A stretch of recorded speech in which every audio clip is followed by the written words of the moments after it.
few years ago, I was working with this very articulated 5-year-old kid. And we were talking, he had a kind of a behavioral thing going on in class, at home, and we were progressing, he was enjoying our conversations. And one day we were talking about attention, and he said to me, "Oh no, Mr. Orti, I don't have a problem with attention. I don't need attention." I said, "Oh wow, that's quite interesting." And so how is that? And he said, "Well, I know how to get it. I don't need attention because I know exactly what to do to get attention from mom and dad at home." And I have to say that kind of blew my mind. I said, wow, this 5-year-old kid knows exactly what he has to do to get his way. Now, it's very rare to find a kid that is so articulated about this, but the principles are the same, and they are seeking attention. And what can we do? Because the more attention we give them, the worse it gets. How can we deal with this? And what can we do about it? So what is that happening? Sometimes it's like they seem that they're waiting for the perfect moment when you relax, when you're having visitors at home, or wherever it is, for the perfect moment for things to go wrong. Sometimes it's a lot more subtle. It's an interruption when you're talking with your partner or with a friend. It's like, "Daddy, help me with this. Mommy, can you look at this, see what I've done?" And it's those things, but it's that kind of attention-seeking behavior that it's small but constant. And sometimes, obviously, we notice that it's like, what's going on? The moment that I pick him up or her up, the moment that I give them the sweet that they want or the ice cream that they want, everything comes down. And obviously what we say is that they just seeking attention, they just want attention, they just want to get their own way, or my favorite, they just pushing it, they know how far to push it, which by the way is not true. It's very, very rare. I mean, it happened in this 5-year-old kid, but I'd say it's a handful of young people that I've seen that they have that level of understanding. Most of them is very, very subconscious. So what I want to say in this video, in this episode, is how do we go about it? What's happening and how else can we go about it? And what it is happening in their mind that we need to address. So one thing that it's critical to understand is that every action we do is linked to a belief and an emotion that we're experiencing. When the kid is nagging you for something or interrupting your conversation, wherever it is, it's not that they just want to interrupt that conversation. There is something else. There's a belief that they're holding about themselves, and there is an emotion that comes with that belief that is triggering that reaction. So what is really important, this is going to be the basics of what I'm going to share with you today. Yeah? What is really important is to understand what is the most important thing for any child in the world. Now, what many people say is, oh, it's attention. And I don't like attention, and I've used it a couple of times already in this video. But I call it connection. It's really important to feel connected, to feel belonging, to feel safe, because when we are connected, when mom and dad are connected with me, call it attention if you please, but when I'm connected with them, I feel safe, I feel loved, so everything is good.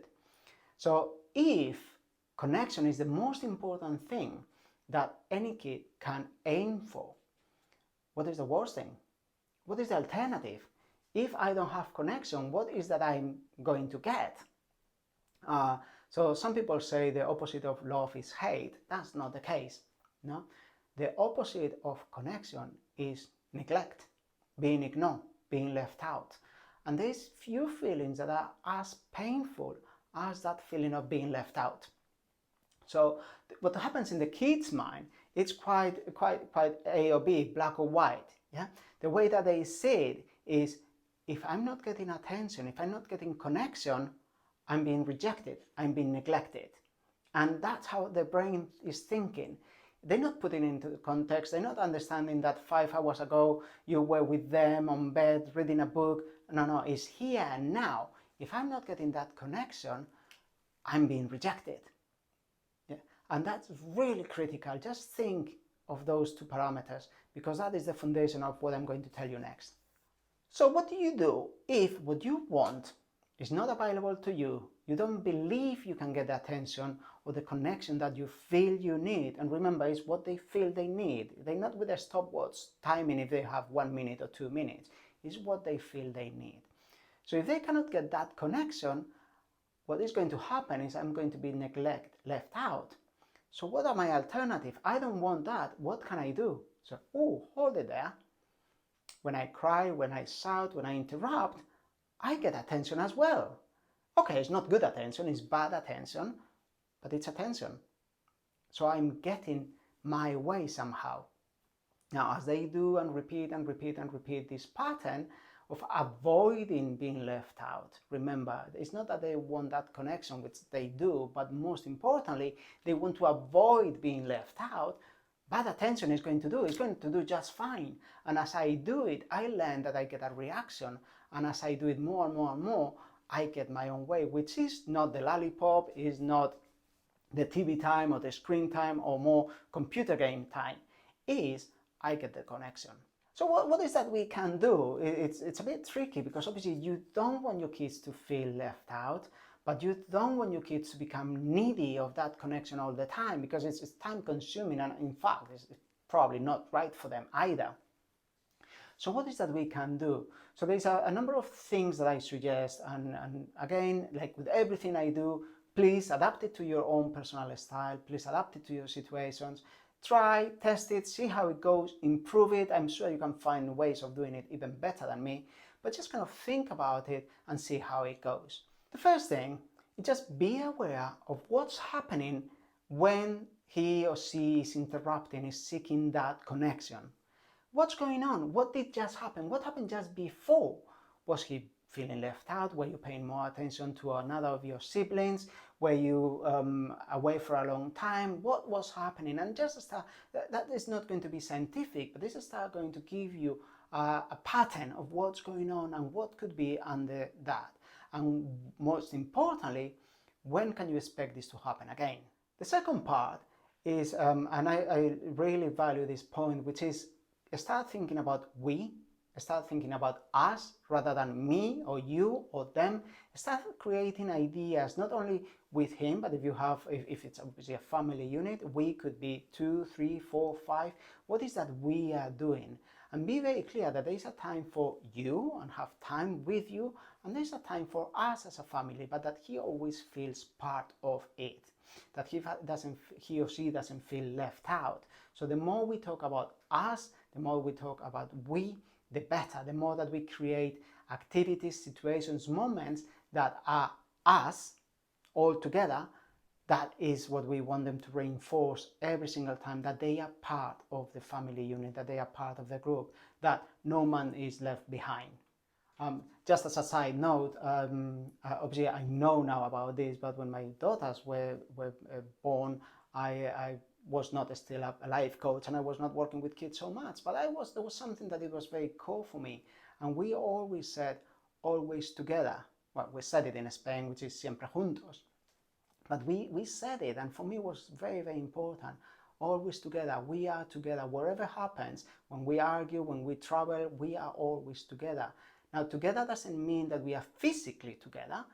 It means that we are together, emotionally together.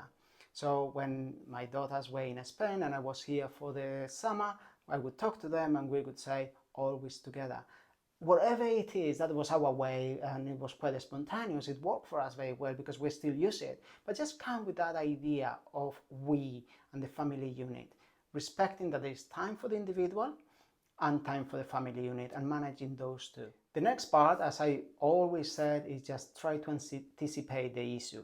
So if you're going to have people coming around, and make sure have a talk to them and say, listen, we're going to have visitors. I really want to have time with them because I haven't seen them for a long time, or we're going to go for a meal and I would really like you to be a bit independent today.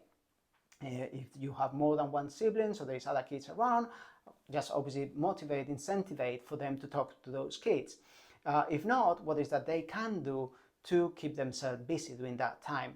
Now, we have to be realistic. For all the kids, it's fine, you give them the phone and they're going to be there for hours. For younger kids, you might have to kind of understand that maybe 5, 10, 15 minutes, maybe half an hour is a luxury, and you're just going to have to make those breaks in between to look after them.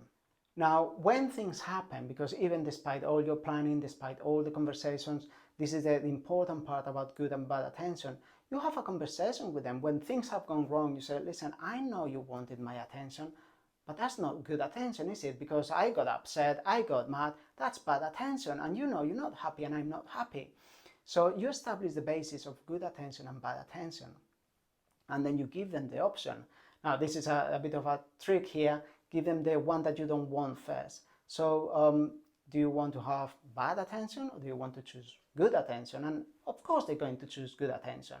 What you're doing by explaining this concept, this idea, is you planting the seed for further conversations.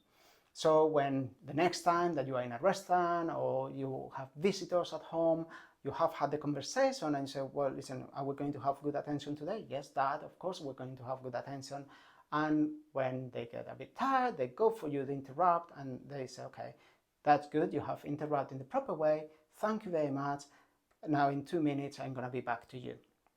And you tell them and you praise them for getting the good attention.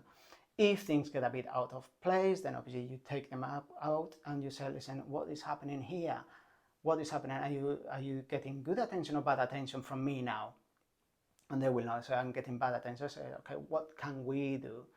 Okay, I'm going to give you 1 minute and then you're going to go back into your games or here or there, wherever happens, and you allow them to make their own choice. And again, with every video, if you've seen any more of my videos or my podcasts or the articles, what you will see is that a big part of me is let them make their own choices because they know what's right. We don't have to teach them what's right. They already know what's right and they will make the right choice. So in this episode, what I really wanted you to learn is about the power of belonging and the frightening that is being left out, especially for kids, and how they will react against being left out. And bad attention is a perfectly valid strategy in their mind. So what we have to help them is to understand that it might be a valid strategy for them now, but it does have consequences, and actually that they can get that good attention much better and it's better for everybody else. And as they do this, they really understand how to relate with people, with other friends, with teachers, with you, with other adults. And they understand that they can get that belonging without the negative connotations of the bad attention. That's how far I got to today. I really hope that you enjoyed it. This is one of the biggest topics that I discuss with parents to make them aware. I hope that you got some sense of this and that you can use it. It's really useful to have the conversation with kids and explain these things to them because they will understand and they understand the feelings, so they will be able to relate to those ideas. And as always, please comment, contact us on the online helpingkids.co.uk, over email info@helpingkids.co.uk, or give us a call if you want to have a chat, and we will always answer your questions, your emails, your queries, whatever it is. And at the same time, feel free to send us your ideas, your thoughts, your recommendation, comment with your strategies, because I'm sure that there's a lot more than what we can provide. So more than happy to hear yours. And thank you very much for watching, for listening, and look forward to see you in the next video. Have a good day. Bye.